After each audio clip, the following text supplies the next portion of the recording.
प्रणाम माता जी। हरे कृष्ण जी प्रणाम।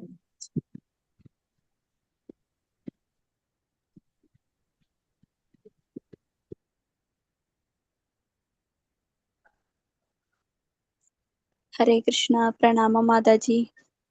हरे कृष्ण हरे कृष्ण हरे कृष्ण कृष्ण हरे हरे हरे राम हरे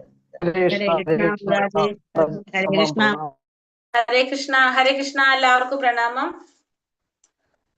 ഹരേ കൃഷ്ണ. ഓം നമോ ഭഗവതേ വാസുദേവായ. ഓം നമോ ഭഗവതേ വാസുദേവായ. ഓം നമോ ഭഗവതേ വാസുദേവായ. ഓം അജ്ഞാനതിമിരാന്തസ്യ ജ്ഞാനാഞ്ജനശലാകയ ചക്ഷുരുന്മീലിതം യേന തസ്മൈ ശ്രീ ഗുരവേ നമഃ. നമോ വിഷ്ണുപാദായ കൃഷ്ണപ്രേഷ്ഠായ ഭൂതലേ ശ്രീമതേ ഭക്തിവേദാന്ത സ്വാമിനിധി നാമിനേ. നമസ്തേ സാരസ്വതേ ദേവേ ഗൗരവാണി പ്രചാരിണേ നിർവിശേഷ ശൂന്യവാദി പാശ്ചാത്യദേശധാരിണേ. ജയ ശ്രീ കൃഷ്ണ ചൈതന്യ പ്രഭു നിത്യാനന്ദ ശ്രീ അദ്വൈത ഗദാധര ശ്രീവാസാദി ഗൗര ഭക്തവൃന്ദ. ഹരേ കൃഷ്ണ കൃഷ്ണ കൃഷ്ണ ഹരേ ഹരേ. ഹരേ രാമ രാമ രാമ ഹരേ ഹരേ. ഹരേ കൃഷ്ണ. ശ്രീ ശ്രീ രാധാ ഗോവിന്ദ് ടെമ്പിൾ ഇസ്കോൺ ബാംഗ്ലൂരിന്റെ ഭഗവത്ഗീത ക്ലാസ്സിലേക്ക് എല്ലാവർക്കും സ്വാഗതം. ഹരേ കൃഷ്ണ. എല്ലാവർക്കും ഹരേ കൃഷ്ണ. ഹരേ കൃഷ്ണ പ്രണാമം. നമ്മള് 12ാമത്തെ അധ്യായം ഭക്തിയോഗാണ് അല്ലേ. നമ്മള് ഇന്നലെ 11ാമത്തെ അധ്യായം ഭഗവാന്റെ വിശ്വരൂപം നമ്മൾ കണ്ടു. അർജുനനും കണ്ടു, നമ്മളും കണ്ടു അല്ലെ. അർജുനൻ ദിവ്യ ചക്ഷുസ് വെച്ച് കണ്ടു, നമ്മളല്ലാതെ കണ്ടു. ഇത്രേ ഉള്ളു. നമുക്ക് ഇന്നലെ ഭഗവാന്റെ വിശ്വരൂപം കാണാനായിട്ട് സാധിച്ചു. നല്ലൊരു അധ്യായമായിരുന്നു അല്ലെ ഇന്നലെ വിശ്വരൂപം. ഇന്ന് കഴിഞ്ഞു. ഇന്ന് 12ാമത്തെ അധ്യായം ഭക്തിയോഗം. അപ്പൊ ഭഗവാൻ ഇന്നലെ പറഞ്ഞത് എന്താണ്? ഭഗവാന്റെ ആ രൂപം, ശ്രീകൃഷ്ണ രൂപം കാണണമെങ്കിൽ എന്ത് വേണമെന്ന് പറഞ്ഞു? ഭക്തി. ഭക്തി ഉണ്ടെങ്കിൽ മാത്രമേ ഭഗവാൻ അറിയാനും ഭഗവാനെ കാണാനും സാധിക്കുള്ളൂ എന്ന് പറഞ്ഞില്ല. ഭക്തി ഇല്ലാതെ ഭഗവാനെ കുറിച്ച് അറിയാനായിട്ട് ഒരു ഷോർട്ട് കട്ടും ഇല്ല എന്നുള്ളത് ഭഗവാൻ ഇന്നലെ പറഞ്ഞു തന്നു.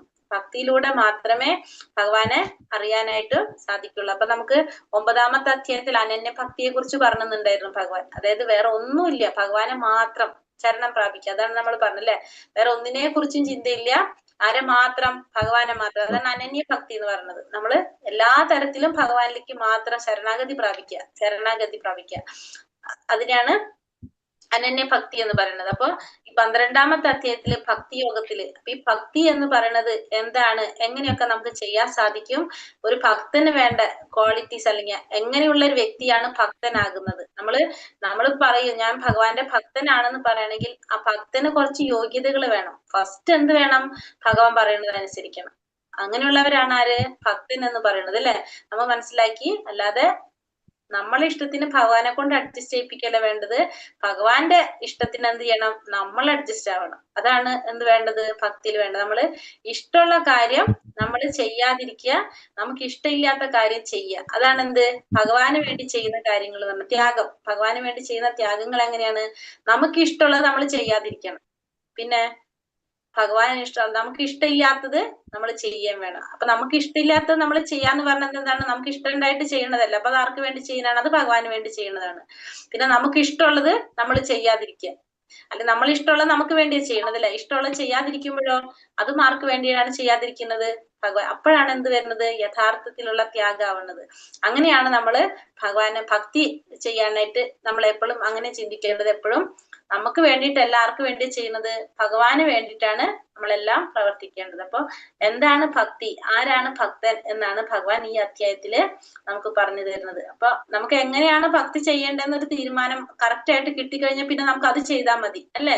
പിന്നെ വേറെ ഒന്നും ചിന്തിക്കേണ്ട ആവശ്യമില്ല. എങ്ങനെയാണോ ചെയ്യണമെന്ന് പറയണോ അത് ചെയ്തു കഴിഞ്ഞാൽ നമ്മളെ കാര്യം കഴിഞ്ഞു. നമുക്കൊരു ഗൈഡൻസ് കിട്ടിയാൽ മതി. ഇന്ന കാര്യങ്ങൾ ചെയ്യുക, ഇന്ന പോലെ ചെയ്യണമെന്ന് മനസ്സിലായാൽ പിന്നെ നമ്മൾ എന്ത് ചെയ്യുന്നു? നേരെ അത് ചെയ്യുന്നു. അപ്പൊ നമുക്ക് അധ്യായം 12 ഭക്തി യോഗത്തില് നോക്കാം. ശ്രീ ശ്രീ രാധാ ഗോവിന്ദ് കി ജയ്, ശ്രീല പ്രഭുപാദ് കി ജയ്. അധ്യായം 12 3 ഭാഗങ്ങളാക്കിയിട്ട് തിരിച്ചിരിക്കുന്ന ചെറിയൊരു അധ്യായമാണ്. പക്ഷെ കുറെ കാര്യങ്ങളുള്ള ഒരു അധ്യായമാണിത്. നമുക്കറിയാം 1 മുതൽ 7 വരെയുള്ള ശ്ലോകങ്ങൾ അവ്യക്തിഗതവാദത്തിന് മേലുള്ള ഭക്തിയെ കുറിച്ച് പറയുന്നു. ഭക്തിയുടെ പുരോഗമന ഘട്ടങ്ങളെ കുറിച്ച് 12 വരെ 8 മുതൽ 12 വരെയുള്ള ശ്ലോകങ്ങളിൽ പറയുന്ന ഏറ്റവും ഉയർന്നത് തൊട്ട് ഏറ്റവും താഴ്ന്നവരായി ഓർഡർ അങ്ങനെ വരുന്നത്. 13 മുതൽ 20 വരെ ഭഗവാൻ ഒരു വ്യക്തിയെ സ്നേഹിക്കാൻ വേണ്ട കാരണങ്ങൾ, ഭഗവാൻ എങ്ങനെയാണ് ഒരു വ്യക്തിയെ ഭഗവാൻ ഇഷ്ടാവുന്നതിന്റെ കാരണങ്ങൾ, അതായത് ഒരു ഭക്തൻ എങ്ങനെയായിരിക്കണം എന്നുള്ളത് പറഞ്ഞു തരുന്നത്. അപ്പൊ 1ാമത്തെ ശ്ലോകം अर्जुन उवाच ओम नमो भगवते वासुदेवाय एवं सततयुक्ताये भक्तास्त्वां परिपासते ये चाप्यक्षരം അവ്യക്തം തേഷാം കേ യോഗവിത്തമഃ.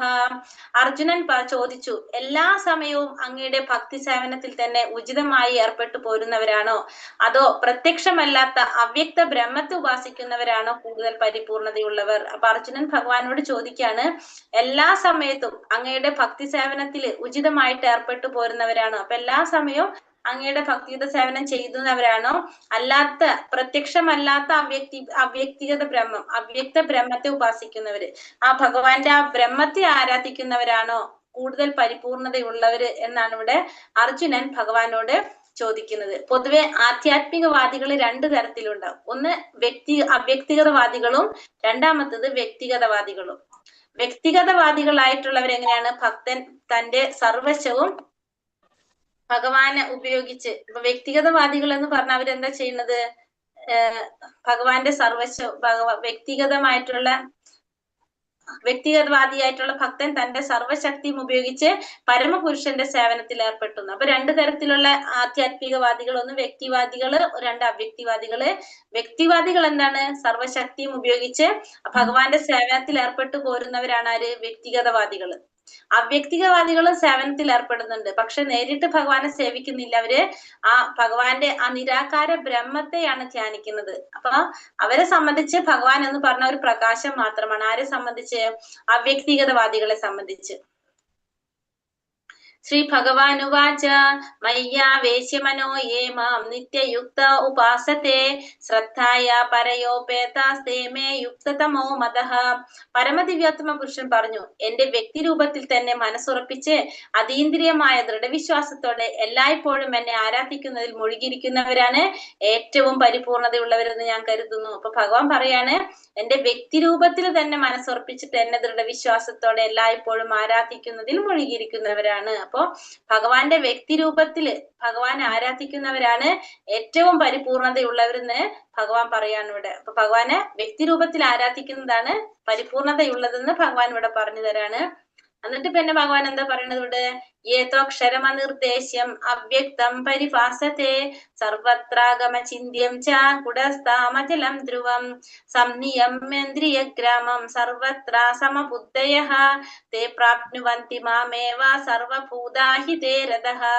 എന്നാൽ ഇന്ദ്രിയങ്ങളെല്ലാം നിയന്ത്രിച്ച് എല്ലാവരിലും സമഭാവനയോടെ സർവജീവികളുടെയും നന്മയിൽ തൽപരരായിക്കൊണ്ട് ഇന്ദ്രിയങ്ങൾക്ക് ഗോചരമല്ലാത്തതും അവ്യക്തവും സർവവ്യാപ്തവും അചിന്യവും സ്ഥിരവും മാറ്റമില്ലാത്തതും ഉറച്ചതുമായതിന്, അതായത് ആ വ്യക്തിശൂന്യ സങ്കല്പത്തെ പരിപൂർണമായും ഉപാസിക്കുന്നവരും ഒടുവിലെത്തുന്നത് ആര് തന്നെയാണ്, എന്നെ തന്നെയാണ്. അപ്പൊ ഭഗവാൻ പറയാണ്, ഇത് വ്യക്തിവാദികൾ എന്താണ്, നേരിട്ട് ഭഗവാനെ ആരാധിക്കുന്നവരാണ്, അവർക്ക് നേരിട്ട് ഭഗവാനെ പ്രാപിക്കാൻ സാധിക്കും. ഇനി രണ്ടാമത്തെ കൂട്ടർ അവ്യക്തിഗതവാദികളെ കുറിച്ച് പറയാണ്, ഇന്ദ്രിയങ്ങളെല്ലാം നിയന്ത്രിച്ചിട്ടുള്ളവര്, എല്ലാവരെയും സമഭാവനയോടെ കാണാൻ സാധിക്കുന്നവര്, എല്ലാ ജീവികളുടെയും നന്മയിൽ തൽപരരായിക്കൊണ്ടിരിക്കുന്നവര്, ഇന്ദ്രിയങ്ങൾക്ക് ഗോചരമല്ലാത്തതും അവ്യക്തവുമായിട്ടുള്ള അല്ലെങ്കിൽ സർവവ്യാപ്തമായിട്ടുള്ള അചിന്യമായിട്ടുള്ള സ്ഥിരതും മാറ്റമില്ലാത്തതും ഉറച്ചതുമായത് ആ നിരപേക്ഷ സത്യം അല്ലെങ്കിൽ ആ വ്യക്തിശൂന്യ സങ്കല്പത്തെ പൂർണ്ണമായിട്ടും ഉപാസിക്കുന്നവരും എവിടെ തന്നെ എത്തിച്ചേരും, ഒടുവില് അവരും എന്നിൽ തന്നെ എത്തിച്ചേരും. അപ്പൊ അവരും എങ്ങനെയുള്ള വ്യക്തികളാണ്, ഇന്ദ്രിയങ്ങളെ നിയന്ത്രിച്ചവരാണ്, എല്ലാവരെയും സമഭാവനയോടെ കാണുന്നവരാണ്, എല്ലാവരുടെയും നന്മയിൽ തൽപരരായിക്കൊണ്ടാണ്. പക്ഷെ അവരുടെ പ്രോബ്ലം എന്താണ്, അവര് ഭഗവാനെ വ്യക്തിയായിട്ടല്ല കാണുന്നത്, പ്രകാശമായിട്ടാണ് കാണുന്നത്. പക്ഷെ അവർക്കും ആ ലാസ്റ്റ് എവിടേക്ക് എത്താൻ പറ്റും, ഭഗവാനിലേക്ക് എത്താനായിട്ട് സാധിക്കും. സാധാരണ ജനങ്ങൾക്ക് ഇത്തരം വ്യക്തിശൂന്യ സാക്ഷാത്കാരം വളരെ പ്രയാസമാണ്. സാധാരണക്കാർക്ക് എളുപ്പത്തിൽ സാധിക്കുന്നതല്ല എന്ത്, ഈ വ്യക്തിശൂന്യത്തില് സാക്ഷാത്കാരം നേടാ എന്ന് പറയുന്നത്. ക്ലേശോധികരതസ്തേഷും അവ്യക്താസക്ത ചേതസാം അവ്യക്താഹിഗതിർ ദുഃഖം ദേഹവത്പിരവപ്യതേ. പരമപുരുഷന്റെ അവ്യക്തവും വ്യക്തിശൂന്യമായ ഭാവത്തിൽ ആസക്ത ചിത്തരായവർക്ക് പുരോഗമനത്തിന് പ്രയാസമേറും.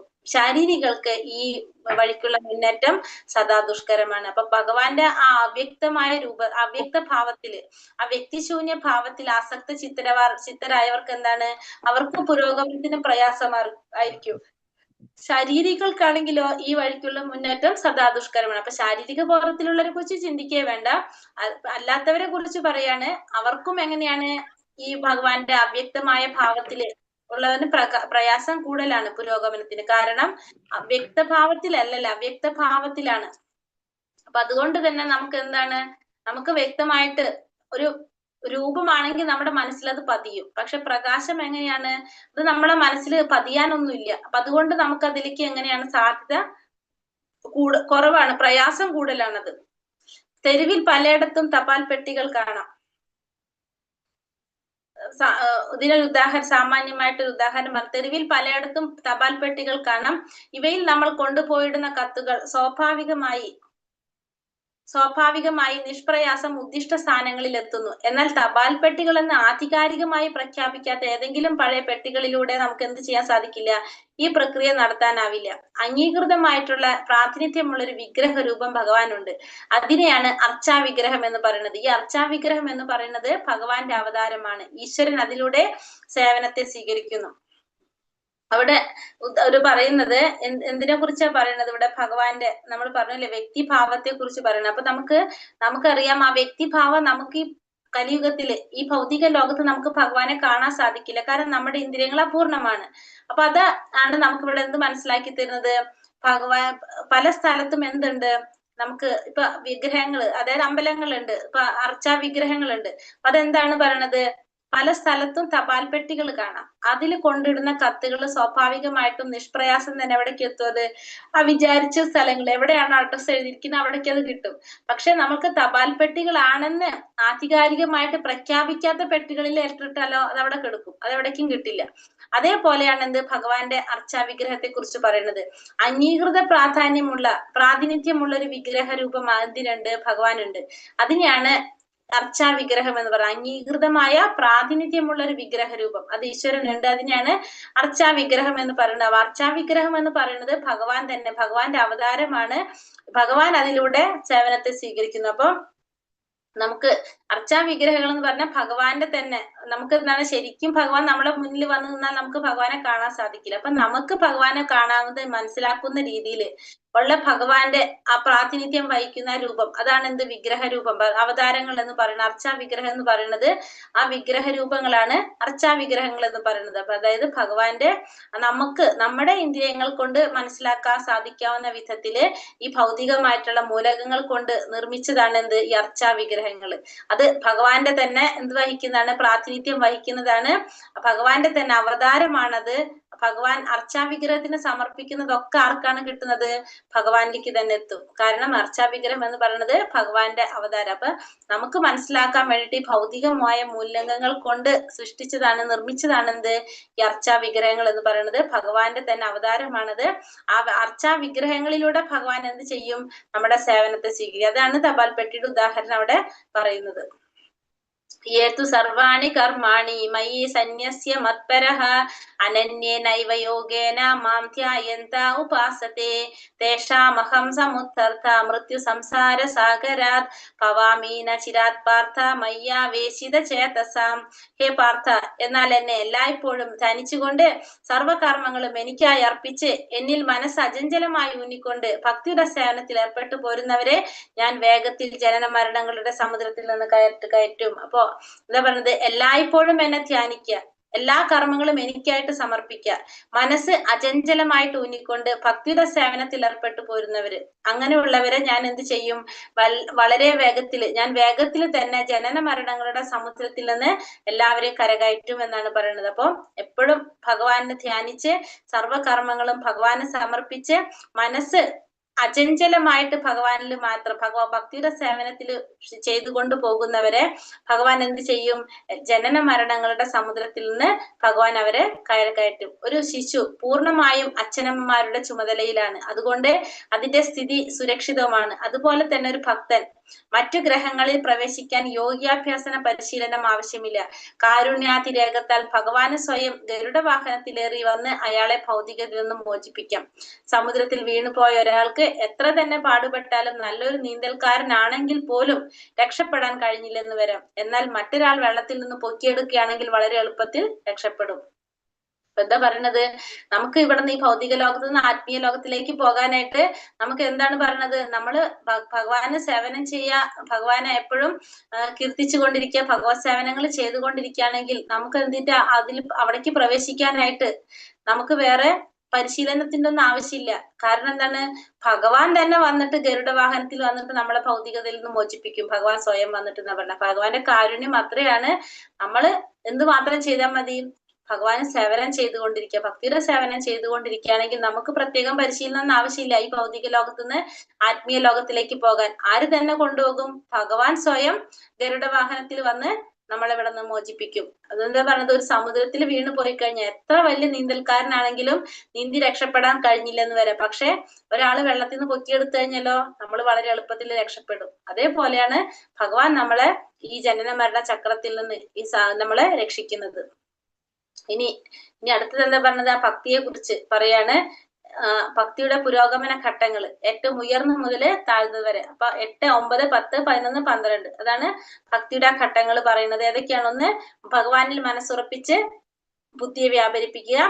രണ്ടാമത്തത്, ഭഗവാനെ ഓർക്കാനും ഒരാളുടെ ആഗ്രഹങ്ങൾ കഴിവർത്തിപ്പിക്കാനും ഭക്തി യോഗയുടെ നിബന്ധനകൾ അനുഷ്ഠിക്കുക, അതായത് സാധന ഭക്തി. മൂന്നാമത്തത്, തന്റെ കർമ്മം ഭഗവാൻ അർപ്പിക്കുക. തന്റെ കർമ്മം ഭഗവാൻ അർപ്പിക്കുക എന്ന് വെച്ചാല് നമ്മൾ എന്ത് ചെയ്യുക, നിഷ്കാമ കർമ്മം ചെയ്യുക, തന്റെ കർമ്മത്തിന്റെ ഫലം ഭഗവാനെ സമർപ്പിക്കുക. സകാമ കർമ്മം ചെയ്യുക, ജ്ഞാനാർജനവും ധ്യാനവും. ജ്ഞാനം നേട, ധ്യാനം, പിന്നെ ധ്യാനം. അതാണ്. അപ്പൊ ഒന്നാമത്തെ പറയുന്നത് എന്താണ്, അനന്യഭക്തി. അനന്യഭക്തി എന്ന് വെച്ചാൽ എന്താണ്, എല്ലാം ഭഗവാന് വേണ്ടിയിട്ട്, നമുക്കായിട്ട് ഒന്നുമില്ല. നമുക്കത് എങ്ങനെയാണ് ചെയ്യുന്നത്, നമുക്ക് സ്വയം വരുന്നത്, അത് നമ്മളത് പരിശീലിച്ച് ഉണ്ടാക്കുന്നതല്ല, അത് തന്നെത്താനെ നമ്മളിൽ ഉള്ളതാണ്. എന്ത്, അനന്യഭക്തി എന്ന് പറയുന്നത് ഇൻബിൽറ്റ് ആണ് പറയുന്നത്, നമ്മളിൽ അത് തന്നെത്താനെ ഉണ്ടാകുന്നത്. മയ്യ വേമന ആതസ്വ മയി ബുദ്ധി നിവേശയ നിവശിഷ്യസി മയ്യേവ അഥ ഊർധം ന സംശയ. പരമദിവ്യോത്തമ പുരുഷനായ എന്നിൽ മനസ്സുറപ്പിച്ച് ബുദ്ധിയെ വ്യാപരിപ്പിക്കുക, അപ്രകാരം നീ എല്ലായ്പ്പോഴും എന്നിൽ തന്നെ വാഴും, സംശയമില്ല. ഫസ്റ്റ് പറഞ്ഞെന്താണ്, ഭഗവാനിൽ മനസ്സുറപ്പിച്ച് ബുദ്ധിയെ വ്യാപരിപ്പിക്കുക, അപ്രകാരം നീ എല്ലായ്പ്പോഴും എന്നിൽ തന്നെ വാഴും എന്നുള്ളതിന് യാതൊരു സംശയവുമില്ല. ഭഗവാന്റെ തിരുനാമത്തിനും ഭഗവാനും തമ്മിൽ യാതൊരു വ്യത്യാസമില്ല. ഭക്തൻ ഹരേ കൃഷ്ണ മഹാമന്ത്രം ഉച്ചരിക്കുമ്പോൾ ഭഗവാൻ കൃഷ്ണനും അദ്ദേഹത്തിന്റെ അന്തരംഗ ശക്തിയും ആ നാവിന്മേൽ നൃത്തമാടുകയാണ് ചെയ്യുന്നത്. അപ്പൊ ഭഗവാന്റെ നാമം നമ്മൾ ഉച്ചരിക്കുമ്പോ നമ്മൾ ഇവിടെ ഇരുന്ന് വെറുതെ ഉച്ചരിച്ചു കൊണ്ട് പോകും, പക്ഷെ നമ്മളെ നാവുമേൽ എന്ത് നടക്കാണ്, നൃത്തം നടക്കാണ് ഭഗവാന്റെ രാധാറാണിയുടെ. അപ്പൊ അത്രയും വിശേഷപ്പെട്ടതാണ് എന്ത്, ഭഗവാന്റെ നാമം ജപിക്കുക എന്നുള്ളത്. ഭക്തൻ കൃഷ്ണനായി നൈവേദ്യം അർപ്പിക്കുമ്പോൾ ഭഗവാൻ സ്വയം അത് ആസ്വദിക്കുന്നു. ആ ഉച്ഛിഷ്ടം ഭക്ഷിച്ച് ഭക്തൻ കൃഷ്ണവൽക്കരിക്കപ്പെടുകയും ചെയ്യുന്നു. അപ്പൊ നമ്മൾ ഭഗവാന് വേണ്ടിയിട്ട് നൈവേദ്യം അർപ്പിക്കുമ്പോഴോ ഭഗവാൻ അത് സ്വയം ആസ്വദിക്കും. അത് ഭഗവാൻ അത് സ്വീകരിച്ച് പിന്നെ ഭഗവാന്റെ കാരുണ്യമാണ് നമുക്കത് കിട്ടുന്നത്. അങ്ങനെ ആ ഭക്തൻ എന്താണ്, സ്വയം കൃഷ്ണവൽക്കരിക്കപ്പെടാണ് ചെയ്യുന്നത്. കൃഷ്ണാവബോധം ആ ഭക്തനിൽ തന്നെത്താനെ വരും. അങ്ങനെയാവുമ്പോ അത്തരം സേവന ക്രിയകളിൽ ഏർപ്പെടാത്തവർക്ക് ഇതെങ്ങനെ സംഭവിക്കുമെന്ന് മനസ്സിലാവില്ല. ഭഗവത്ഗീതയും മറ്റു വൈദിക സാഹിത്യങ്ങളും ശുപാർശ ചെയ്യുന്ന പ്രക്രിയയാണത്. ഇതൊക്കെ മനസ്സിലാവണമെങ്കിൽ എന്ത് വേണം, നാമം ജപിക്കുന്നവർക്കും പ്രസാദം സമർപ്പിക്കുന്നവർക്കാണ് ഭഗവാന് നിവേദ്യം സമർപ്പിക്കുന്നവർക്കാണ് ഇതൊക്കെ മനസ്സിലാക്കാൻ സാധിക്കുക. അല്ലാത്തവർക്ക് ഇത് പറഞ്ഞാലും അവർക്കത് മനസ്സിലാകണമെന്നില്ല. ഒന്നാമത്തത് അപ്പൊ പറഞ്ഞത് ഏതാണ്, നമ്മള് സ്വയം ചെയ്യുന്നത്, നമ്മളത് ആരും പറഞ്ഞിട്ടല്ല, നമ്മൾ തന്നെത്താനെ ചെയ്തു പോകുന്നതാണ് ഫസ്റ്റത്തെ പറഞ്ഞത്. അത്രയും ചെയ്യുന്നത്. രണ്ടാമത്തതാണ് സാധനാ ഭക്തി. രണ്ടാമത്തെ പോയിന്റ്, അഥ ചിത്ത സമാധാത്തും നാശക്നോഷി മയി സ്ഥിരം അഭ്യാസ യോഗേന തഥോ മാമിച്ചാപ്തും ധനഞ്ജയ. പ്രിയപ്പെട്ട അർജുന, ധനത്തെ ജയിച്ചവനെ എന്നിൽ മനസ്സുറപ്പിച്ച് നിർത്താൻ നിനക്ക് കഴിവില്ലെങ്കിൽ ഭക്തിയോഗത്തിന്റെ നിബന്ധനകൾ അനുഷ്ഠിച്ച് എന്നെ പ്രാപിക്കാനുള്ള ആഗ്രഹം വളർത്തുക. അപ്പൊ ഇനി ഇത് നിനക്ക് സാധിക്കുന്നില്ല, എന്നിൽ മനസ്സുറപ്പിച്ച് നിർത്താൻ നിനക്ക് കഴിയുന്നില്ലെങ്കിൽ നീ എന്ത് ചെയ്യണം, ഭക്തിയോഗത്തിന്റെ നിബന്ധനകൾ അനുഷ്ഠിച്ച് എന്നെ പ്രാപിക്കാനുള്ള ആഗ്രഹം വളർത്തണം. അപ്പൊ ഭക്തിയോഗത്തിന്റെ നിബന്ധനകൾ എന്ന് പറയുന്നത് ഏതാണ്, ഈ പറഞ്ഞത് തന്നെ, ഭഗവാന്റെ നാമം ജപിക്കുന്നു, നമ്മള് മെയിനായിട്ട് പിന്നെ പ്രസാദം ഭഗവാനും നിവേദ്യം അർപ്പിക്കുന്നു. ഇതൊക്കെ ചെയ്യുന്നതാണ് ഭക്തിയോഗത്തിന്റെ നിബന്ധനകള്. അത് അനുഷ്ഠിച്ചുകൊണ്ട് ഭഗവാനെ പ്രാപിക്കാനുള്ള ആഗ്രഹം നമ്മൾ വളർത്തിയെടുക്കുക. അപ്പൊ നമ്മളിൽ ഇല്ല അത് നമ്മൾ എന്താണ് ഉണ്ടാക്കിയെടുക്കാണ്. ഫസ്റ്റത്തെ എന്താണ്, അത് ഓൾറെഡി നമ്മളിൽ ഉണ്ട്, നമ്മൾ അത് ചെയ്തു പോകുന്നു. രണ്ടാമത്തേലായി ആഗ്രഹം നമ്മളിൽ ഇല്ല, അത് നമ്മൾ വളർത്തിയെടുക്കും. അതെങ്ങനെ വളർത്തിയെടുക്കാം? ഒരു ആത്മീയ ആചാര്യന്റെ മേൽനോട്ടത്തിൽ വേണ്ടുന്ന നിയമനിബന്ധനകളോടെ ചെയ്യുന്ന ഭക്തിയോഗ പരിശീലനം ആരെയും ഭഗവത് പ്രേമ തലത്തിൽ എത്തിക്കുക. അത് നമ്മൾ വളർത്തിയെടുക്കാനായിട്ട് നമ്മളൊരു ആചാര്യനെ കണ്ടുപിടിച്ച് ആ ആചാര്യനിൽ നിന്നാണ് നമ്മൾ എന്ത് ചെയ്യുന്നത്, അത് വളർത്തിക്കൊണ്ടുവരുന്നത്. അപ്പം ഈ ഭക്തി ചെയ്യാനായിട്ട് ഭക്തിയുടെ 64 അല്ലെങ്കിൽ നിയാമക തത്വങ്ങളെല്ലാം പാലിച്ചുകൊണ്ട് എന്തൊക്കെ നമ്മൾ ചെയ്യാൻ സാധിക്കും? രാവിലെ നമ്മൾ എഴുന്നേൽക്കുന്നു, നാമം ജപിക്കുന്നു, മംഗളാരതി അറ്റൻഡ് ചെയ്യുന്നു. അപ്പൊ ഇങ്ങനത്തെ കാര്യങ്ങൾ നമ്മൾ ചെയ്ത് ഒരു ഗുരു പറയുന്നതനുസരിച്ച് നമ്മൾ അത് ചെയ്ത് പോകുന്നതാണ് എന്ത്, രണ്ടാമത്തെ പറയുന്ന സാധനാ ഭക്തി എന്ന് പറയുന്നത്. ഇനി മൂന്നാമത്തെ എന്താ പറയണത്? നിഷ്കാമ കർമ്മം ചെയ്യുക. നിഷ്കാമ കർമ്മം ചെയ്യാന്ന് വെച്ചാൽ എന്താണ്? കർമ്മം ചെയ്യും, പക്ഷെ ആ കർമ്മത്തിന്റെ ഫലം നമ്മൾ എന്തില്ല, നമുക്ക് ആഗ്രഹിക്കുന്നില്ല. അഭ്യാസി സമർത്ഥോസി മത്കർമ്മ പരമോഭവ മധർമ്മമഭികർമാണി കുർവൻ സിദ്ധീമ വാപ്സസി. ഇവിടെ എന്താ പറഞ്ഞത്?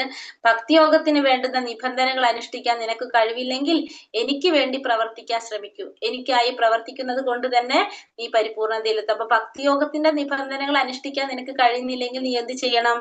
എനിക്ക് വേണ്ടി പ്രവർത്തിക്കണം. എനിക്കായി പ്രവർത്തിക്കുന്നത് കൊണ്ട് നിനക്ക് എന്ത് സാധിക്കും? പരിപൂർണതയിലെത്താനായിട്ട് സാധിക്കും. അപ്പൊ ഭക്തിയോഗത്തിന്റെ നിബന്ധനകള് നമ്മൾ ഈ പറഞ്ഞതൊക്കെ, ഇതൊന്നും ചെയ്തിട്ട് നാമം ജപിക്കാൻ സാധിക്കുന്നില്ല, ഭഗവാന് നിവേദ്യം അർപ്പിക്കാൻ സാധിക്കുന്നില്ല, ഈ പറഞ്ഞതൊന്നും ചെയ്യാൻ സാധിക്കുന്നില്ല, ഭഗവാനെ സേവിക്കാനുള്ള ഒന്നും നമുക്ക് ചെയ്യാൻ സാധിക്കുന്നില്ലെങ്കിൽ നമ്മൾ എന്ത് വേണം? എനിക്ക് വേണ്ടി, ഭഗവാന് വേണ്ടി പ്രവർത്തിക്കണം. ഭഗവാന് വേണ്ടി പ്രവർത്തിക്കുന്നത് കൊണ്ട് നിനക്ക് എന്ത് സാധിക്കും? പരിപൂർണതയിലെത്താനായിട്ട് സാധിക്കും എന്നുള്ളതാണ് മൂന്നാമത്തെ. അപ്പൊ അത് നമ്മൾ അവിടെ എന്ത് ചെയ്യണം? നമ്മൾ പ്രവൃത്തികൾ ചെയ്യണം, പക്ഷെ ആ പ്രവൃത്തിയിൽ എന്താഗ്രഹിക്കരുത്? ഫലം ആഗ്രഹിക്കരുത്. നമ്മള് കൃഷ്ണാവബോധം പ്രചരിപ്പിക്കാൻ മനസ്സുണ്ടാകണം. അപ്പൊ നമ്മൾ എന്ത് ചെയ്യാൻ പ്രവർത്തിക്കാന്ന് പറഞ്ഞാല്, ഒന്നുകിൽ നമ്മൾ കൃഷ്ണാവബോധം പ്രചരിപ്പിക്കുക, ഭഗവാനെ കുറിച്ച് എല്ലാവരെയും അറിയിക്കുക.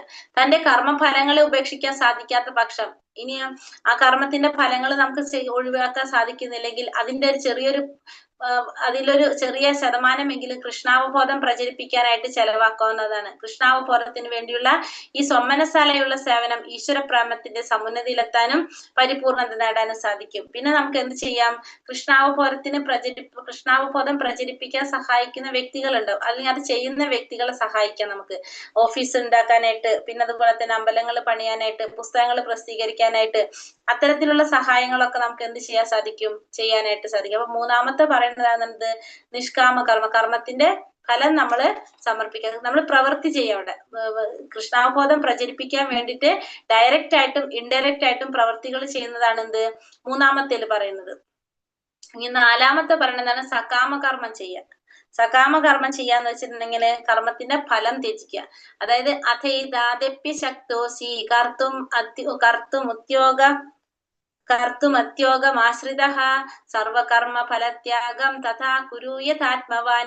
എന്നെ കുറിച്ചുള്ള ഈ ബോധത്തോടു കൂടി പ്രവർത്തിക്കാൻ നിനക്ക് കഴിയുന്നില്ലെങ്കിൽ സർവകർമ്മ ഫലങ്ങളെയും ത്യജിച്ച് ആത്മസ്ഥിതനായി തീരാൻ ശ്രമിക്കാം. അപ്പൊ കർമ്മഫലങ്ങളെല്ലാം ത്യജിച്ച് ആത്മസ്ഥിതനായി തീരാൻ ശ്രമിക്കാനാണ്. അപ്പൊ നിനക്ക് കർമ്മഫലങ്ങളൊക്കെ ത്യജിച്ച് നിനക്ക് എനിക്ക് വേണ്ടി പ്രവർത്തിക്കാനായിട്ട്, എന്നെ കുറിച്ചുള്ള ബോധത്തോടെ എനിക്ക് വേണ്ടി പ്രവർത്തിക്കാൻ നിനക്ക് സാധിക്കുന്നില്ലെങ്കിൽ നീ എന്ത് ചെയ്യണം? കർമ്മത്തിന്റെ ഫലങ്ങളെല്ലാം ത്യജിച്ച് ആത്മസ്ഥിതനായിട്ട് തീരാനായിട്ട് ശ്രമിക്കാം. നേരിട്ട് കൃഷ്ണാവബോധ പ്രവർത്തനങ്ങളിൽ ഏർപ്പെടുന്നത് ചിലപ്പോൾ ബന്ധുക്കൾക്ക് ഇഷ്ടപ്പെട്ടുന്നില്ലെന്ന് വരാം. അങ്ങനെ പല വിഘ്നങ്ങളും നമുക്ക് നേരിടാം.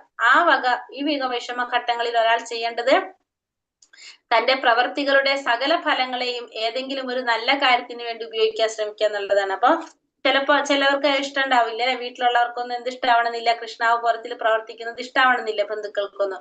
അപ്പൊ നമുക്ക് എന്താണ്, അവർക്ക് ഇഷ്ടമില്ലാത്തതുകൊണ്ട് നമുക്കൊന്നും ചെയ്യാൻ സാധിക്കാതെ വരും. അപ്പൊ അങ്ങനെയുള്ളവർ എന്ത് ചെയ്യണം?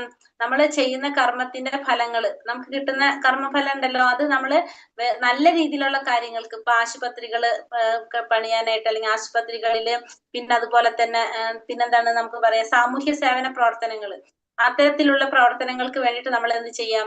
നമ്മളത് ഉപയോഗിക്കാം. പക്ഷെ അത് ഉപയോഗിക്കുന്ന എന്തിനു വേണ്ടിയിട്ടായിരിക്കണം? നല്ല കാര്യങ്ങൾക്ക് വേണ്ടിയിട്ടായിരിക്കണം.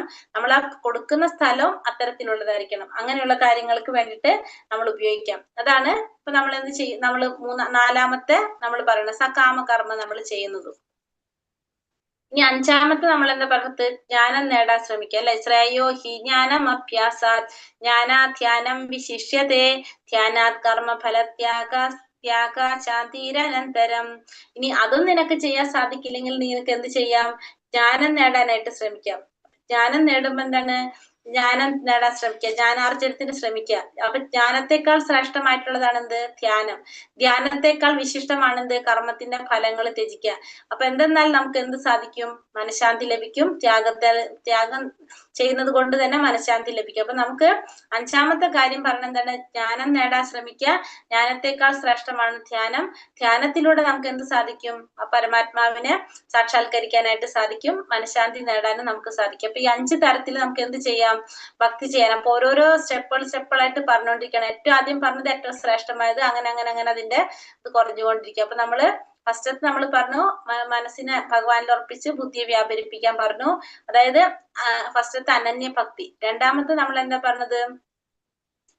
രണ്ടാമത്തെ സാധന ഭക്തി പറഞ്ഞു അല്ലെ. നമ്മൾ അതായത് ഒരു ഗുരു പറയുന്നത് അനുസരിച്ച് നമ്മൾ ഈ പറഞ്ഞ കാര്യങ്ങൾ ഗുരുവിന്റെ നിർദ്ദേശപ്രകാരം ചെയ്തു വരുന്നത് സാധന ഭക്തി. മൂന്നാമത്തെ നമ്മൾ എന്ത് ചെയ്യുന്നു? നിഷ്കാമ കർമ്മം ചെയ്യുന്നു. കർമ്മം ചെയ്യുന്നു, ആ കർമ്മത്തിന്റെ ഫലങ്ങൾ നമ്മൾ എന്ത് ചെയ്യുന്നില്ല? നമ്മളത് കർമ്മഫലങ്ങൾ നമ്മൾ അനുഭവിക്കുന്നില്ല. കർമ്മത്തിന്റെ ഫലങ്ങൾ ത്യജിക്കുക. നാലാമത്തെ സകാമ കർമ്മം, അതായത് കർമ്മത്തിന്റെ ഫലങ്ങൾ. അവിടെയും എന്താണ് ചെയ്യുന്നത്? കർമ്മം ചെയ്യുന്നു, ആ കർമ്മത്തിന്റെ ഫലങ്ങൾ നമ്മൾ എന്താണ്? വേറൊരു പ്രവൃത്തിക്ക് വേണ്ടിയിട്ട് ഉപയോഗിക്കുന്നു. അത് പറഞ്ഞു. പിന്നെ അടുത്തത് നമ്മൾ പറഞ്ഞത് ജ്ഞാനം നേടാൻ ശ്രമിക്കുക. ധ്യാനത്തിലൂടെ ഭഗവാനെ സാക്ഷാത്കരിക്കാൻ ശ്രമിക്കുന്നത്, മനഃശാന്തി ലഭിക്കുന്നത്. അങ്ങനെ 5 തരത്തിലാണ് നമ്മളത് പറയുന്നത്. ഇനി അടുത്ത സമോത്കൃഷ്ടമായ പരമദിവ്യോത്തമ പുരുഷനെ പ്രാപിക്കാൻ 2 പ്രക്രിയകളാണുള്ളത്. എന്താണെന്ന്? ക്രമികമായ വളർച്ച കൊണ്ടുള്ള മാർഗം. ഒന്ന് കർമ്മഫലം ത്യാഗം, ജ്ഞാനം ധ്യാനം, പരമാത്മാജ്ഞാനം ഭഗവത് സാക്ഷാത്കാരം. അപ്പൊ നേരിട്ടുള്ള മാർഗം കൃഷ്ണാവബോധത്തോടുള്ള സേവനം. അപ്പൊ ഒന്നാമത്തെ മാർഗം പറയുന്നത് എന്താണ്? ഒന്ന് കർമ്മത്തിന്റെ ഫലം ത്യജിച്ചു, ജ്ഞാനം നേടി, ധ്യാനത്തിലൂടെ പരമാത്മാ സാക്ഷാത്കാരം നേടി ഭഗവത് സാക്ഷാത്കാരം നേടുന്നതാണ് ഒരു വഴി. രണ്ടാമത്തത് നേരിട്ടുള്ള മാർഗം, കൃഷ്ണാവബോധത്തോടെ ഭക്തിയുടെ സേവനത്തിലൂടെ ഭഗവാനെ പ്രാപിക്കാം. പടിപടി നീങ്ങുന്ന വഴിയോ പെട്ടെന്ന് എത്തിക്കുന്ന നേരിട്ട വഴിയോ സ്വീകരിക്കാം. നമുക്ക് ഇതിൽ ഏത് വേണമെങ്കിലും സ്വീകരിക്കാം. ഒന്നുകിൽ നമുക്ക് സ്റ്റെപ്പ് ബൈ സ്റ്റെപ്പ് ആയിട്ട് പോകാം, അതല്ലെങ്കിൽ നമുക്ക് എന്താണ് ഡയറക്റ്റ് പോകാം. ഏത് വേണമെങ്കിലും നമുക്കത് സ്വീകരിക്കാനായിട്ട് സാധിക്കും. മൂന്നാമത്തെ ഭാഗം ഭഗവാൻ ഒരുവനെ സ്നേഹിക്കാൻ കാരണമാകുന്ന ഗുണങ്ങൾ, അതും ഏറ്റവും ഉയർന്നു തൊട്ട് താഴ്ന്ന വരെ. അതായത് ഭക്തന് വേണ്ട ഗുണങ്ങളെ കുറിച്ചാണ് പറയുന്നത്. അത്വഷ്ട സർവഭൂതാന മൈത്ര കരുണ ഏവച നിർമ്മമോ നിരഹങ്കാര സമദുഃഖ സുഖാക്ഷമി സന്തുഷ്ട സതതം യോഗി യാഥാത്മാ ദൃഢനിശ്ചയ മയ്യർപ്പിത മനോബുദ്ധിർ യോ മദ്ഭക്ത സമേ പ്രിയഃ. മാത്സര്യം കൂടാതെ സർവജീവസത്തകൾക്കും സുഹൃത്തായി, ഒന്നിലും അവകാശബോധമില്ലാതെ, മിഥ്യാഹങ്കാരമില്ലാതെ, സുഖദുഃഖങ്ങളിൽ സമനില കൈക്കൊണ്ട് ക്ഷമാശാലിയായും സദാ സംതൃപ്തനായും നിയന്ത്രിതാത്മാവും മനസ്സും ബുദ്ധിയും എന്നിലുറപ്പിച്ച് ദൃഢനിശ്ചയത്തോടെ ഭക്തിയുടെ സേവനം അനുഷ്ഠിക്കുന്ന എന്റെ ഭക്തൻ എനിക്ക് ഏറ്റവും പ്രിയങ്കരനാണ്. അപ്പോ മാത്സര്യ ബുദ്ധി ഉണ്ടാവാൻ പാടില്ല. ഏറ്റവും ഫസ്റ്റ് നമ്മൾ ഒഴിവാക്കേണ്ടതാണ് മത്സര ബുദ്ധിയാണ്.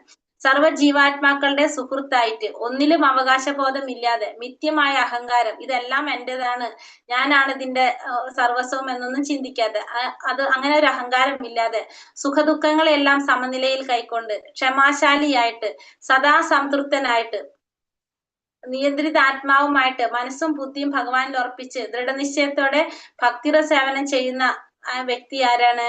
ആ ഭക്തൻ ഭഗവാൻ ഏറ്റവും പ്രിയപ്പെട്ടവനാണെന്ന് ഭഗവാൻ പറയുന്നത്. ഭക്തൻ ഏതെങ്കിലും ദുഃഖമോ കുഴപ്പമോ നേരിടുമ്പോൾ ഭഗവാൻ തന്നോട് കരുണ കാണിച്ചു എന്നായിരിക്കും ആ ഭക്തൻ ചിന്തിക്കുന്നത്.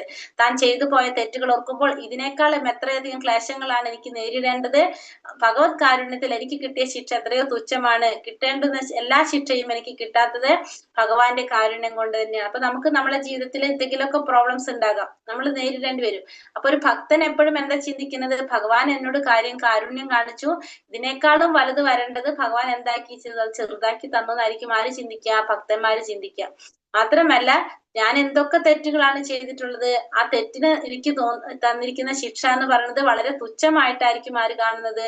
അപ്പൊ അത് ഭഗവാന്റെ കാരുണ്യം കൊണ്ട് എനിക്കത് വളരെ തുച്ഛമായിട്ട്, ഞാൻ ഇത്രയും വലിയ തെറ്റുകൾ ചെയ്തിട്ടും എനിക്ക് അനുഭവിക്കേണ്ടതായിട്ട് വരുന്നുള്ളൂ എന്നുള്ളതും അങ്ങനെയായിരിക്കും ഒരു ഭക്തന്റെ മനോഭാവം ഉണ്ടാകുന്നത് എപ്പോഴും. യസ്മാൻ നോ ദ്വിജതോ ദ്വിജതേ ലോക ലോകോ നോ ദ്വിജതേഹ ദിജദേചയഃ ഹർഷമർഷഭയോദ്വേഗൈർ മുക്തോ യാസ ച മേ പ്രിയഃ. ആരാലാണോ ആർക്കും ബുദ്ധിമുട്ടുകളൊന്നും ഇല്ലാത്തത്, ആരാണോ ഏതൊരുവനാലും അസ്വസ്ഥനായി തീരാത്തത്, സുഖദുഃഖങ്ങളിലും ഭയോത്കണ്ഠകളിലും സമചിത്തനായിരിക്കുന്നവൻ ആരാണോ അങ്ങനെയുള്ള ഒരു ഭക്തൻ എനിക്ക് ഏറ്റവും പ്രിയപ്പെട്ടവനാണ്. അപ്പൊ ആരാലാണോ ആർക്കും ബുദ്ധിമുട്ടുകളൊന്നും ഇല്ലാത്തത്, ആരാണോ ഏതൊരുവനാലും അസ്വസ്ഥനായി തീരാത്തത്, സുഖദുഃഖങ്ങളിലും ഭയോത്കണ്ഠകളിലും സമചിത്തനായിരിക്കുന്നത് ആരാണോ അങ്ങനെയുള്ള ഒരു ഭക്തൻ എനിക്ക് ഏറ്റവും പ്രിയപ്പെട്ടവനായിരിക്കും. അപ്പൊ ആരാലാണോ ആർക്കും ബുദ്ധിമുട്ടുകളൊന്നും ഉണ്ടാവുന്നില്ല, ആരാലും ഏതൊരുവനും അസ്വസ്ഥനായി തീരുന്നില്ല, സുഖം വന്നാലും ദുഃഖം വന്നാലും ഭയം ഉത്കണ്ഠകളിലൊന്നും സമചിത്തനായിരിക്കുക, ഒരേപോലെ ഇരിക്കുക, അങ്ങനെയുള്ളൊരു ഭക്തൻ ഭഗവാൻ ഏറ്റവും പ്രിയപ്പെട്ടവനാണ് എന്ന് ഭഗവാൻ പറയുന്നത്. അനപേക്ഷ ശുചിർ ദക്ഷ ഉദാസീനോ ഗതാവ്യഥഃ സർവാരംഭ പരിത്യാഗി യോ മത് ഭക്താസമേ പ്രിയഃ. സാധാരണ കർമ്മക്രമങ്ങൾ ഒന്നിനെയും ആശ്രയിക്കാത്തവൻ, വിശുദ്ധനായ വ്യക്തി, നിപുണനായ വ്യക്തി, ഉത്കണ്ഠ വ്യഥ എന്നിവ ഇല്ലാത്തവനായിട്ടുള്ള വ്യക്തി, അങ്ങനെയുള്ളവനുമായിട്ടുള്ള എന്റെ ഭക്തൻ എനിക്ക് ഏറ്റവും പ്രിയപ്പെട്ടവനാണ്. സാധാരണ കർമ്മക്രമങ്ങൾ ഒന്നിനെയും ആശ്രയിക്കുന്നില്ല, വിശുദ്ധനാണ്, നിപുണനാണ്, ഉത്കണ്ഠ വ്യഥ എന്നിവ ഇല്ലാത്തവനാണ്, അങ്ങനെയുള്ളൊരു ഭക്തൻ ഭഗവാൻ ഏറ്റവും പ്രിയപ്പെട്ടവനാണെന്ന് ഭഗവാൻ പറയുന്നത്. ജീവിതത്തിലെ എല്ലാ പ്രവർത്തനങ്ങളുടെയും സാരമെന്തെന്നറിയുന്നത് കൊണ്ടും പ്രാമാണിക ഗ്രന്ഥങ്ങളിൽ ഉറച്ച വിശ്വാസമുള്ളത് കൊണ്ടും ഭക്തൻ നിപുണനായിരിക്കും. അതായത് ആ ഭക്തൻ എന്തായിരിക്കും, ജീവിതത്തിൽ എല്ലാ പ്രവർത്തനങ്ങളുടെയും സാരം, എല്ലാത്തിന്റെയും പ്രവൃത്തികളുടെ ലക്ഷ്യം എന്താണ്, ഭഗവത് സാക്ഷാത്കാരമാണ് എന്നറിയുന്നത് കൊണ്ടും ശാസ്ത്രങ്ങളെ കുറിച്ചുള്ള അറിവുള്ളത് കൊണ്ടും ഭഗവാനിൽ വിശ്വാസമുള്ളത് കൊണ്ടും ആ ഭക്തൻ എപ്പോഴും എങ്ങനെയായിരിക്കും, നിപുണനായിരിക്കും എന്നുകൂടി ഇതിൽ പറയുന്നത്. ഇനി അടുത്തതോ, യോന ഹൃഷ്യതി ന ത്വേഷ്ടി നാശോ ചേതീന കാംക്ഷതി ശുഭാശുഭ പരിത്യാഗി ഭക്തിമാൻ യാസ മേ പ്രിയഃ. സന്തോഷിക്കുകയോ ദേഷിക്കുകയോ ദുഃഖിക്കുകയോ ആഗ്രഹിക്കുകയോ ചെയ്യാത്തവനും ശുഭങ്ങളെയും അശുഭങ്ങളെയും ത്യജിച്ചവനുമായ ഭക്തൻ എനിക്ക് അത്യന്തം പ്രിയപ്പെട്ടവനാണ്. അപ്പോ സന്തോഷിക്കുന്നില്ല, ദുഃഖം വരുമ്പോ ദുഃഖിക്കുന്നില്ല, ആഗ്രഹങ്ങളില്ല, അതൊന്നും ഇല്ലാത്ത, ശുഭത്തിനെയും അശുഭത്തിനെയൊക്കെ ത്യജിക്കുക, അങ്ങനെയുള്ള ഒരു ഭക്തൻ ഭഗവാൻ ഏറ്റവും പ്രിയപ്പെട്ടവനായിരിക്കുമെന്ന് ഭഗവാൻ പറയുന്നു. അപ്പൊ ശുഭങ്ങളും അശുഭങ്ങളും പാപഭംഗിലങ്ങളായ പ്രവർത്തനങ്ങൾക്ക് അതീതമാണ് ഭക്തൻ. അപ്പോ ഈ പാപം നിറഞ്ഞ പ്രവർത്തികൾക്കും ശുഭങ്ങൾക്കും അശുഭങ്ങൾക്കും ഒക്കെ അതീതനാണ് ആര്, ഭക്തൻ. ഭഗവാന്റെ പ്രീതിക്ക് വേണ്ടി ഏത് ആപത്തും ചുമക്കാനായിട്ട് ആര് തയ്യാറാണ്, ഒരു ഭക്തൻ തയ്യാറാണ്. തന്റെ ഭക്തിയുടെ സേവനം നിറവേറ്റുന്നതിൽ യാതൊന്നും തടസ്സമല്ല തന്നെ. അങ്ങനെയുള്ള ഭക്തനോടാണ് ഭഗവാൻ ഏറ്റവും കൂടുതൽ പ്രിയം. അപ്പം ഭക്തൻ ഭഗവാന് വേണ്ടിയിട്ട് ഏതൊരു ആപത്തും സഹിക്കാൻ ആര് തയ്യാറാണ്, ഭക്തൻ തയ്യാറാണ്. തന്റെ ഭക്തിയുടെ സേവനം നിറവേറ്റുന്നതിൽ യാതൊന്നും എന്തല്ല ആ വ്യക്തിയെ സംബന്ധിച്ച് തടസ്സമല്ല. ഭഗവാന് സേവനം ചെയ്യാന്ന് മാത്രമാണ് ആരാഗ്രഹിക്കുന്നത്, ഒരു ഭക്തൻ എപ്പോഴും ആഗ്രഹിക്കുന്നത്. അങ്ങനെയുള്ള ഭക്തൻ ഭഗവാൻ ഏറ്റവും പ്രിയപ്പെട്ടവനാണ്.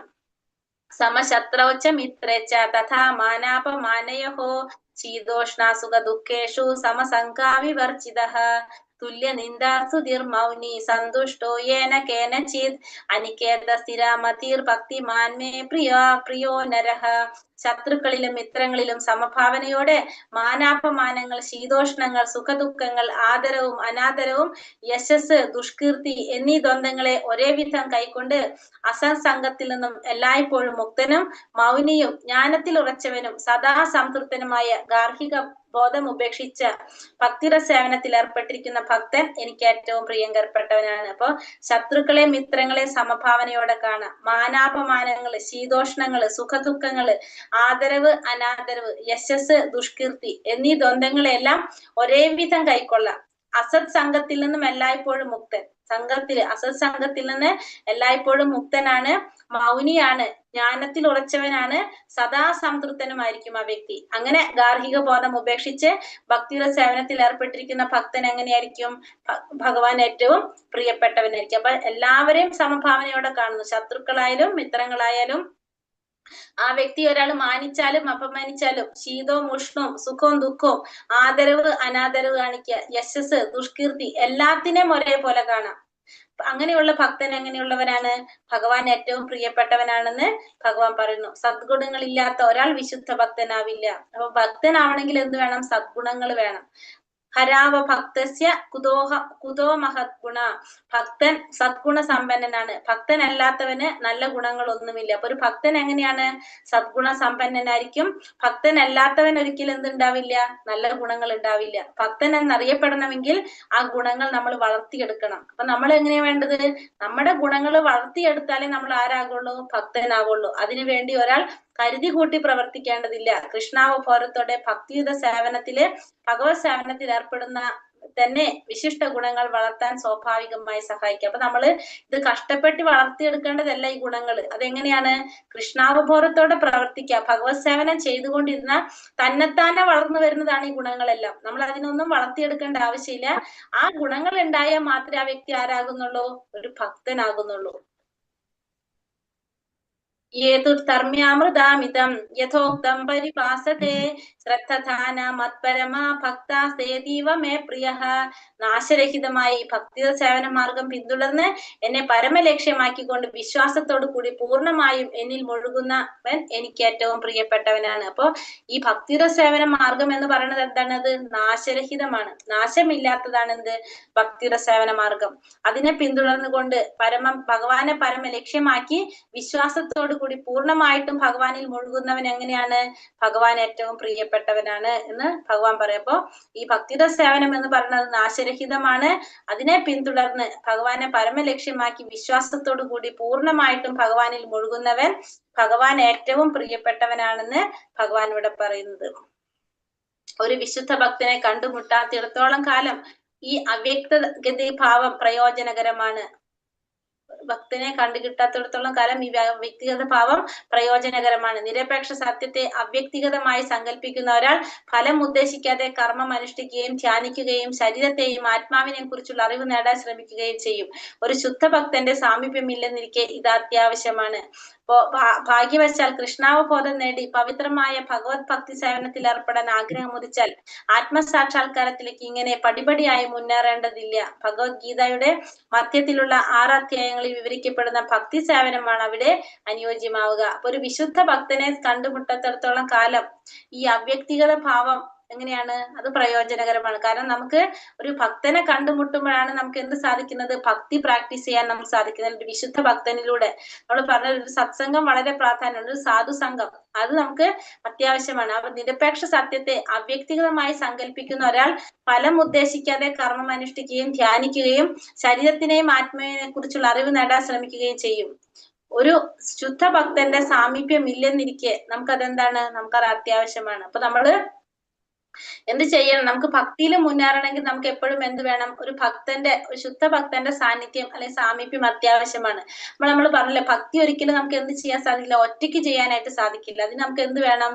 ഒരു സംഘം നമുക്ക് ആവശ്യമാണ്. അപ്പൊ കൃഷ്ണാവബോധം നേടി പവിത്രമായ ഭഗവത് സേവനത്തിൽ ഏർപ്പെടാൻ ആഗ്രഹം ഉദിച്ചു കഴിഞ്ഞാൽ ആ ആത്മസാക്ഷാത്കാരത്തിലേക്ക് പടിപടിയായിട്ട് മുന്നേറേണ്ടതില്ല.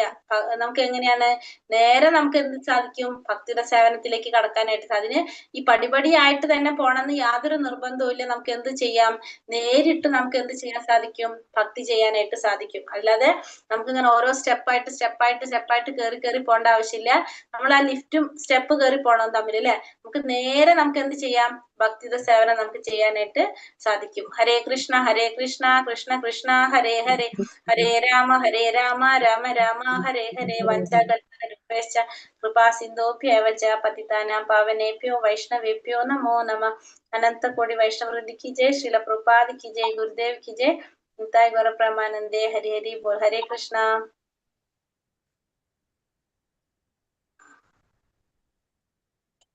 ഹരേ കൃഷ്ണ. ക്വസ്റ്റ്യൻ ആൻസർ നോക്കാം അല്ലെ. നമുക്ക് ആധ്യാത്മികവാദികൾ എത്ര തരം? ആരെല്ലാം? ഏതൊക്കെയാണിത്? 2 തരത്തില് അല്ലെ. ഏതൊക്കെയാണ്? അവ്യക്തിഗതവാദികളും പിന്നെ വ്യക്തിഗതവാദികളും. 2 തരത്തില് അവ്യക്തവും വ്യക്തിഗതവാദികളും അവ്യക്തിഗതവാദികളും. അതാണ് 2 തരത്തിലുള്ളവരെ കുറിച്ച് പറയുന്നത്. ഏറ്റവും പരിപൂർണതയുള്ളവർ ആരെന്നാണ് ഭഗവാൻ പറയുന്നത്? വ്യക്തിഗതം. വ്യക്തി രൂപത്തില് മനസ്സിനെ ഏകാഗ്രഹിച്ച് ഭഗവാനെ ആരാധിക്കുന്നു അല്ലെ. ഭഗവാനെ വ്യക്തി രൂപത്തിൽ മനസ്സുറപ്പിച്ച് വിശ്വാസത്തോടെ ആരാധിക്കുന്നവരാണ് ഏറ്റവും പരിപൂർണതയുള്ളവരെന്നാണ് ഭഗവാൻ പറയുന്നത്. അർച്ചാവിഗ്രഹം എന്താണ്?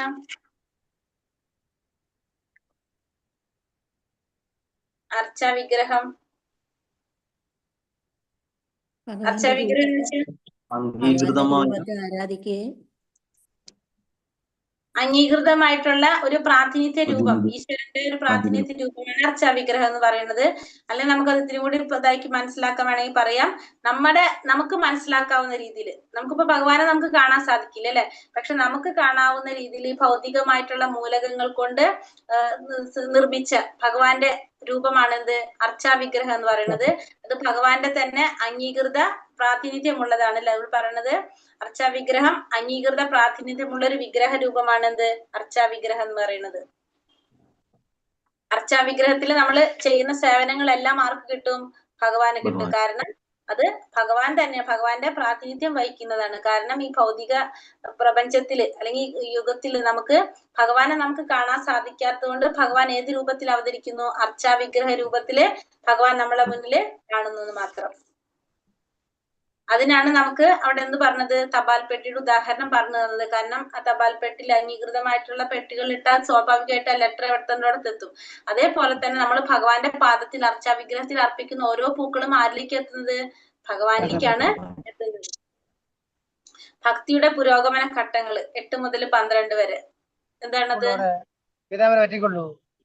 അനന്യഭക്തി, ഫസ്റ്റത്തെ അനന്യഭക്തി, പിന്നെ സാധകഭക്തി, സാധനഭക്തി, സാധനാഭക്തി, നിഷ്കാമകർമ്മ, നിഷ്കാമകർമ്മ, സകാമകർമ്മ, ജ്ഞാനം. ജ്ഞാനം നേടാം. അത് എന്താണെന്നുള്ളത് നിങ്ങൾ അറിയണം കേട്ടോ. ഈ 5 തരത്തിൽ പഠിച്ചാൽ, ഇങ്ങനെ പഠിച്ചാലും മതി. പക്ഷെ അത് ഫസ്റ്റത്തെ പറയണത് അനന്യഭക്തി എന്ന് വെച്ചാൽ എന്താണെന്ന് പറയണം. നമ്മള് ഭഗവാന് വേണ്ടിയിട്ട് സ്വയം ചെയ്യുന്ന കാര്യങ്ങൾ, ഭക്തിയോഗത്തിന്റെ നിബന്ധനകൾ അനുഷ്ഠിച്ചുകൊണ്ട് നമ്മൾ സ്വയം ചെയ്യുന്നത്. രണ്ടാമത്തത് ഒരു ഗുരുവിലൂടെ നമ്മൾ ചെയ്യുന്ന സാധനാ ഭക്തി. മൂന്നാമത്തത് നിഷ്കാമകർമ്മം ചെയ്യുക. നിഷ്കാമകർമ്മം എന്ന് വെച്ചിട്ടുണ്ടെങ്കിൽ ചെയ്യുന്ന കർമ്മത്തിന്റെ ഫലം സമർപ്പിക്കപ്പെടുക അല്ലെ. അതുകൊണ്ട് നമ്മൾ എന്ത് ചെയ്യുന്നു? ഓഫീസ് പണിയാനായിട്ട്, കെട്ടിടങ്ങൾ ഉണ്ടാക്കാനായിട്ടൊക്കെ ഫലം ചെയ്യുന്നത്, അങ്ങനത്തെ പ്രവർത്തികൾ ചെയ്യാം. അത് കഴിഞ്ഞിട്ട് സകാമകർമ്മം ചെയ്യാം. നാലാമത്തെ പറഞ്ഞത് സകാമകർമ്മം ചെയ്യാം. കാരണം നേരിട്ട് ചെയ്യുന്നതിന് പകരം നമ്മൾ എന്ത് ചെയ്യുന്നു? പുണ്യപ്രവർത്തനങ്ങൾ ചെയ്യാൻ വേണ്ടിയിട്ട് ഉപയോഗിക്കുന്നു. അതായത് നമ്മൾ എന്ത് ചെയ്യുക? ആശുപത്രികള് അല്ലെങ്കിൽ സാമൂഹ്യ പ്രവർത്തനങ്ങൾ, ക്ഷേമ പ്രവർത്തനങ്ങളൊക്കെ ചെയ്യുന്നത്. അഞ്ചാമത്തത് ജ്ഞാനം നേടാൻ ശ്രമിക്കുന്നു. ജ്ഞാനത്തിലൂടെ, ധ്യാനത്തിലൂടെ, പരമാത്മാ സാക്ഷാത്കാരത്തിലൂടെ ഭഗവത് സാക്ഷാത്കാരത്തിലേക്ക് കടക്കുന്നത്. അത് നോട്ട് ചെയ്ത് വെച്ചാൽ പിന്നെ ഇങ്ങനെ പറഞ്ഞാൽ മതി. പിന്നെ ഭഗവാൻ ഏറ്റവും പ്രിയപ്പെട്ട ഭക്തൻ എങ്ങനെയായിരിക്കണം എന്നാണ് ഭഗവാൻ പറയുന്നത്? മത്സരം കൂടാതെ സർവ്വജീവജാലങ്ങൾ സുഹൃത്ത്. മത്സരബുദ്ധി ഉണ്ടാവാൻ പാടില്ല. എല്ലാ ജീവജാലങ്ങളെയും സുഹൃത്തായിട്ട് കാണണം. കുറെ കാര്യങ്ങൾ പറഞ്ഞില്ലേ നമ്മള് അതില്. ആ ശ്ലോകം 13ാമത്തെ ശ്ലോകം തൊട്ട് അല്ലെ 12 വരെ അതല്ലേ പറഞ്ഞ. 13ാമത്തെ ശ്ലോകം തൊട്ട് മുഴുവനും എന്തിനെ കുറിച്ച് തന്നെ പറയണത്? ഇതിനെ കുറിച്ച് തന്നെയാ പറയുന്നത്. ഒരു മിനിറ്റ്.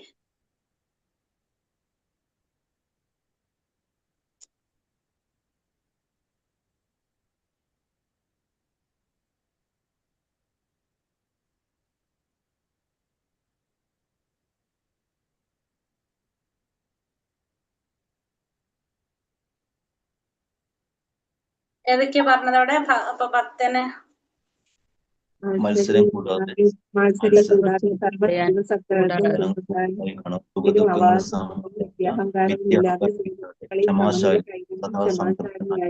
സദാ സംതൃപ്തനായി നിയന്ത്രിതാത്മാവായി മനസ്സും ബുദ്ധിയും എന്നിൽ ഉറപ്പിച്ച് ദൃഢനിശ്ചയത്തോടെ ഭക്തിയുദ്ധ സേവനം അനുഷ്ഠിക്കുന്ന എന്റെ ഭക്തൻ എനിക്ക് ഏറ്റവും പ്രിയപ്പെട്ടവനാണ്. അത് 13 തൊട്ട് ഓരോ ശ്ലോകത്തിലും അത് പറയുന്നുണ്ട്. പിന്നത്തേലും പറയുന്നുണ്ട്. ആർക്കും ബുദ്ധിമുട്ടില്ലാതെയും ആരാധനയും അസ്വസ്ഥനാക്കാതെ സമചിത്തതയോടെ ഭഗവാനെ പ്രാർത്ഥന. അസ്വസ്ഥനായി തീരുന്നു. സുഖദുഃഖങ്ങളിലും സമചിത്തനായിരുന്നു. ഇങ്ങനെയുള്ള എന്റെ ഭക്തൻ എനിക്ക് വളരെ പ്രിയങ്കരൻ. ഒന്നിനെയും ആശ്രയിക്കാത്ത ഭക്തനാണ് ഭഗവാൻ പ്രിയപ്പെട്ടത്. പിന്നെ പറയുന്നത് സന്തോഷം. സാധാരണ കർമ്മക്രമങ്ങളിൽ ഒന്നിനെയും ആശ്രയിക്കാത്തവനും വിശുദ്ധനും നിപുണനും കണ്ടാവിധ അറിവില്ലാത്തവനും ഉദ്ദേശിച്ച് പ്രവർത്തിക്കവനുമായ എന്റെ ഭക്തൻ എനിക്ക് ഏറ്റവും പ്രിയപ്പെട്ടവൻ.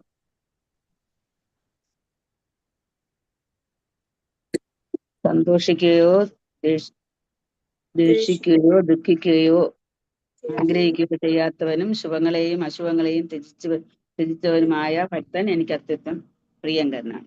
പ്രിയപ്പെട്ടവനാണ് എന്ന് പറഞ്ഞിട്ടല്ലേ. ശത്രുവും മിത്രത്വവും സമഭാവമുണ്ടെങ്കിലും മാനാപമാനങ്ങൾ, ശീതോഷ്ണങ്ങൾ, യശസ്, ദുഷ്കീർത്തി ദുഷ്കീർത്തി എന്നീ ബന്ധങ്ങളെ ഒരേ വിധം കൈക്കൊണ്ട് മാന്യനും മുക്തനും സദ്ഗുണനും സദാ സംതൃപ്തനുമായി ആനന്ദവും സേവനത്തിൽപ്പെട്ടവൻ ഭക്തൻ എനിക്ക് അത്രയും പ്രിയം. അപ്പൊ ഇതില് നമുക്ക് എന്ത് മനസ്സിലാക്കിയത്? ഭഗവാന്റെ ഭക്തൻ എന്ന് പറയുന്നത് അവർക്ക് എന്തുണ്ടാവാൻ പാടില്ല? മത്സര ബുദ്ധി ഉണ്ടാവാൻ പാടില്ല. ഒന്നാമത്തെ പോയിന്റ്, മത്സര ബുദ്ധി ഉണ്ടാവാൻ പാടില്ല. എല്ലാ ജീവാത്മാക്കളെയും സുഹൃത്തായിട്ട് കാണണം. ഒന്നിനും അവകാശബോധം ഉണ്ടാവാൻ പാടില്ല. മിഥ്യാഹങ്കാരം ഉണ്ടാവാൻ പാടില്ല. സുഖദുഃഖത്തിന്റെ സമനിലയോട് കാണുന്നു. അങ്ങനെ എല്ലാതും ഭഗവാനിൽ അർപ്പിക്കുന്നത്. പിന്നെ മറ്റുള്ളവരെ ബുദ്ധിമുട്ടുണ്ടാക്കുന്നില്ല. പിന്നെന്താണ്, മറ്റുള്ളവരെ കൊണ്ട് അസ്വസ്ഥനാകുന്നില്ല. നമ്മളെ കൊണ്ട് മറ്റുള്ളവർക്കും അസ്വസ്ഥനാകുന്നില്ല. പിന്നെ ഒന്നിനെയും ആശ്രയിക്കുന്നില്ല. സാധാരണ കർമ്മക്രമങ്ങൾ ഒന്നിനെയും ആശ്രയിക്കാത്തവൻ വിശുദ്ധനാണ്, നിപുണനാണ്, ഉത്കണ്ഠ ഉണ്ടാവുന്നില്ല. അങ്ങനെ ശത്രുക്കളെ മിത്രങ്ങളെ സമഭാവനയോടെ കാണാം. മാനാപമാനങ്ങള്, ശീതോഷ്ണങ്ങള്, സുഖദുഃഖങ്ങള്